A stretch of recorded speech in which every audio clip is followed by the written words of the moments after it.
தமிழக அரசு மருத்துவமனைகளில் காலியாக உள்ள செவிலியர் பணியிடங்களுக்கான எழுத்துத் தேர்வு சென்னை உள்ளிட்ட முக்கிய நகரங்களில் நடைபெற்று வருகிறது.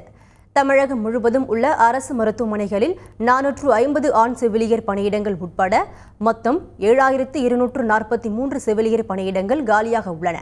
இவற்றை நிரப்புவதற்கான எழுத்துத் தேர்வு சென்னை உள்ளிட்ட முக்கிய நகரங்களில் 89 மையங்களில் நடைபெற்று வருகிறது. இதில் 40,432 பேர் பங்கேற்று தேர்வை எழுதி வருகின்றனர்.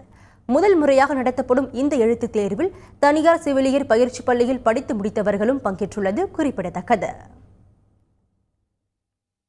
ஃபஸ்ட் டைம் தமிழ்நாடு கவர்மெண்ட்லேருந்து இந்த எக்ஸாம் கண்டக்ட் பண்ணியிருக்காங்க நர்சஸ்க்காக. இது வரைக்கும் ப்ரைவேட்லேருந்து எங்களுக்கு ஆப்பர்ச்சுனிட்டிஸ் கிடைக்கல. பட் ப்ரைவேட்டில் படித்த நர்சஸ்க்கும் ஃபஸ்ட் டைம் ஆப்பர்ச்சுனிட்டிஸ் கிடச்சிருக்கு.